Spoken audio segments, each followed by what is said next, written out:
오늘 말씀 속에는 여러 가지 내용의 이야기들이 있는데요.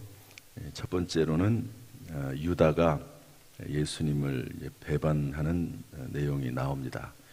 두 번째로는 이제 예수님께서 십자가를 지시기 전에 유월절 만찬을 준비하시고요. 그 유월절 만찬이 예수님과 제자들이 하는 마지막 만찬이 됩니다.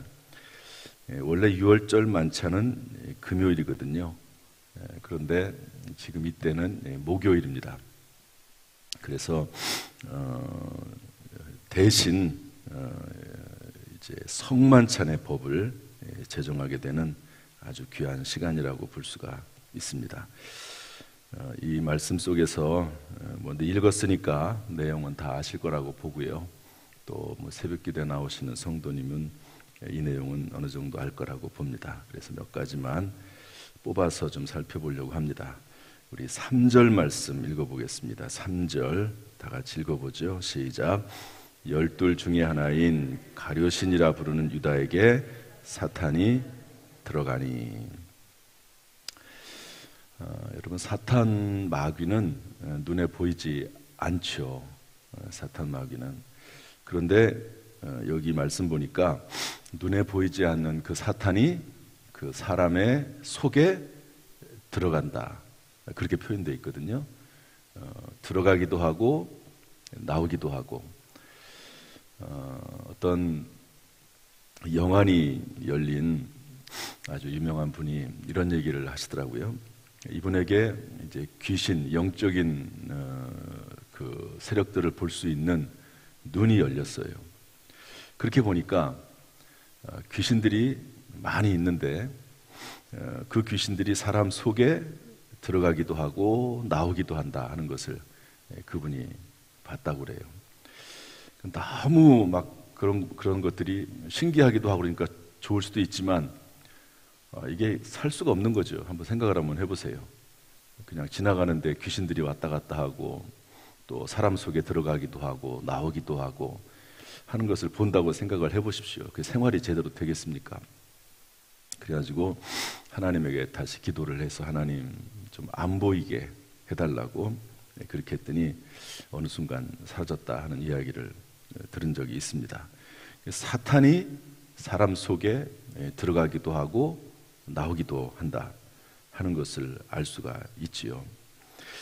그런데 사탄이 사람 속에 들어가서 하는 일이 뭔가 하는 일이, 그게 뭐냐면 생각을 조절하는 거죠. 생각을. 우리 누가복음 여기에는 없지만 요한복음으로 넘어가면 똑같은 내용이 나오는데요. 이 똑같은 내용 요한복음 13장 2절 말씀 보면 사탄이 가룟 유다에게 예수를 팔려는 뭘 넣었다고요? 생각을 넣었더니. 한번 따봅시다. 생각을 넣었더니. 그리고 나서 이제 나중에 마귀가 들어갔다고 성경은 기록을 하고 있거든요. 그러니까 이제 계속해서 사탄 마귀가 우리에게 악한 생각, 잘못된 생각, 하나님을 떠나게 하는 생각, 이런 생각들을 집어넣어 주는 겁니다. 사탄 마귀는 사람의 생각 속에 역사하고, 그리고 나서 이제 이 사람이 이 사탄의 생각에 사로잡히게 되면 그 다음에는 이제 자기가 마음대로 조정할 수 있는 거죠. 사람이 생각에 따라 움직이잖아요. 행동은 어디서 나옵니까? 그 사람의 생각이나 마음에서 나오는 것 아닙니까? 그러니까 처음에는 사람이 이 생각이 옳을까 그럴까, 이 생각대로 할까 말까 하다가 어느 순간이 되면은요, 그냥 그 생각에 사로잡혀서 이 생각이 곧 자기 생각인 것처럼 착각을 하는 거죠. 원래는 처음에는 악한 영 사탄 마귀가 집어넣어준 생각입니다. 내 생각이 아니었어요 원래. 그런데 이제는 그 생각이 하도 굳어져 있으니까 당연히 그 생각이 내 생각인 것처럼 생각을 하고 움직이는 것을 볼 수가 있습니다. 그래서 우리가 신앙생활을 하면서도 그렇고 신앙생활뿐만 아니라 모든 삶에 있어서 제가 가끔 말씀을 드리지만 생각을 하는 거죠.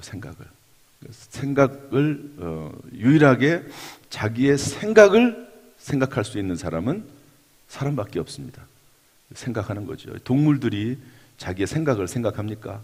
자기의 어떤 본능에 따라 움직이는 거죠. 본능에 따라. 그러나 사람은 생각할 수 있는 존재이기 때문에 생각을 생각하는 겁니다. 한번 합시다. 생각을 생각하라. 그래서 우리의 생각이 말씀에 따라 움직이는지 잘 판단해 보아야 됩니다. 이런 경우도 있어요. 자기의 생각을 잘 말씀에 비추어 봐서 생각해 보니까, 판단해 보니까 이게 하나님의 생각이 아니에요. 하나님께서 기뻐하시는 일이 아니에요. 그런데도 그 생각대로 그대로 움직이는 경우도 있습니다. 왜냐하면 이미 습관화되어 가지고 벌써 그래서 그것을 떨쳐버릴 수 있다고 하는 게 참 쉽지 않습니다. 그래서 새 영과 새 마음을 달라고, 새 살이 돋아나게 달라고 끊임없이 하나님의 은혜를 구하는 거죠.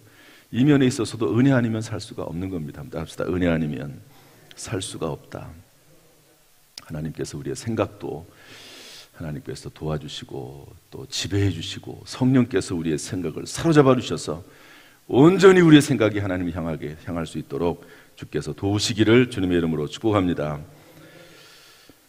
그 다음에 두 번째로 꼭 봐야 될 말씀이 뭐가 있는가? 우리 19절, 20절 말씀 보겠습니다. 19절, 20절 말씀 다 같이 읽어보죠. 시작. 또 떡을 가져 감사기도 하시고 떼어 그들에게 주시며 이르시되 이것은 너희를 위하여 주는 내 몸이라. 너희가 이를 행하여 나를 기념하라 하시고 저녁 먹은 후에 잔도 그와 같이 하여 이르시되 이 잔은 내 피로 세우는 새 언약이니 곧 너희를 위하여 붓는 것이니라. 아멘. 6월절 만찬을 예수님께서 하시면서 이제 떡과 잔을 나눠주시죠. 성찬 예식입니다. 우리가 참 오랫동안 성찬 예식을 못했어요. 이게 빨리 이것도 회복이 돼야 되는데 그 성찬 예식을 하면서 떡과 잔을 나눕니다. 예수님께서 그것을 아주 분명하게 해석을 해주시죠. 이 잔은 뭐냐? 이 포도주는 뭐냐? 내 살이다. 내 피다. 너희를 위해서 흘리는 내 피다. 그러면서 동시에 이것은 약속이다.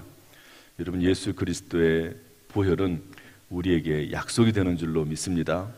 예수 그리스도의 십자가 그 피를 생각할 때마다 예수님께서 나를 위해서 죽으셨고 예수 그리스도께서 나를 위해서 흘리신 것이다. 예수 그리스도 안에 생명이 있고, 피라고 하는 것은 생명을 의미하거든요. 여러분, 구약 성경에서 계속해서 나오는 일관된 내용이 있습니다. 그게 뭐냐? 생명은 피에 있다. 그래서 우리가 속죄를 할 때 양의 피를 흘리잖아요. 양을 잡아서. 그런 것처럼 구약 시대에는 1년에 한 번씩 속죄일에 양을 잡으면서 거기에서 이제 우리의 속죄를 하지 않습니까? 매년 하는 거예요. 그러나 예수 그리스도께서 흘리시는 피는 완전하기 때문에 단번에 드려지는 제사하고, 그리고 그 예수 그리스도의 피를 먹고 마시는 자는 영원히 죽지 않는다고 말씀하고 있습니다. 여러분, 이 사실이 우리에게 큰 은혜가 되고 만족이 되고 감사가 될 수 있기를 주님의 이름으로 축복합니다. 또 내 몸은 너희를 위해서 주는 내 살이라고 주님 말씀하고 있습니다. 예수님께서 피를 흘리시고 살을 찢기셔서 우리를 위해서 십자가에서 죽으신 줄로 믿습니다. 이 은혜를 생각하면서 늘 감격하면서 살아가는 하루, 그 어떤 것도 우리를 흔들지 못하고 오직 예수 그리스도, 그 예수 그리스도의 십자가의 공로만이 우리에게 공로가 되고 의가 되고 또 만족이 되고 감사가 될 수 있기를 주님의 이름으로 축복합니다. 온전한 확신이 되기를 바랍니다. 힘들수록 흔들릴수록 오직 예수 그리스도 십자가 그 보혈을 붙잡으시기를 주님의 이름으로 축원합니다. 마지막 세 번째로 하나만 더 좀 살펴보겠습니다. 22절 말씀인데요. 한번 읽어보죠. 시작. 인자는 이미 작정된 대로 가거니와 그를 파는 그 사람에게는 화가 있으리로다. 인자는 예수님을 말하죠. 예수님은 하나님의 큰 계획과 섭리대로 움직여 갑니다. 그렇지만 그 예수 그리스도께서 가는 그 길 가운데 선을 행하는 사람도 있고 악을 행하는 사람도 있죠. 믿는 사람도 있고 믿지 않는 사람도 있습니다. 그렇지 않습니까? 예수 그리스도라고 하는 큰 강물은 그냥 흘러가요. 막을 수 있는 길이 없습니다. 지금 태풍이 불고 비가 많이 오는데요. 이것을 누가 막을 수 있습니까? 아무리 과학이 발달한들 태풍이 몰려오는 것을 막을 수 있는 사람이 누가 있습니까? 이걸 막을 수 있는 사람은 아무도 없는 거죠. 가는 거예요. 흘러가는 거예요.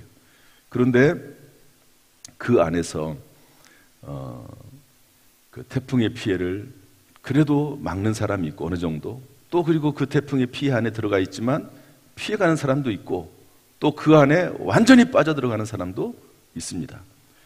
그래서 예수 그리스도께서 가는 길은 하나님의 섭리대로 가지만 그것을 믿는 사람도 있고 믿지 않는 사람도 있고, 믿고 안 믿고를 떠나서 어떻게 보면 오히려 예수 그리스도의 그 가시는 길을 오히려 예수 그리스도를 방해하고 또 교회를 핍박하고 그러는 사람도 있고, 또 그 안에서 그리스도와 함께 동행하면서 예수님께 영광을 돌리고 상급과 축복을 받는 사람도 있다 하는 것이죠.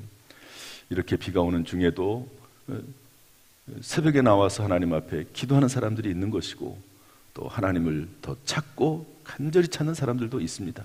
어려울 때일수록 오히려 더 하나님을 깊이 체험하는 사람들도 있는 반면에, 또 어떤 사람들은 어려울 때 하나님을 떠나고 하나님이 없다고 생각하고 하나님을 배신하는 사람도 있다 하는 것을 알려주고 있는 것이죠. 예수 그리스도의 은혜는 마치 비가 내리듯이 다 임합니다. 다 폭포수와 같이 임하지요. 그러나 그것을 받는 사람도 있고 받지 못하는 사람도 있습니다.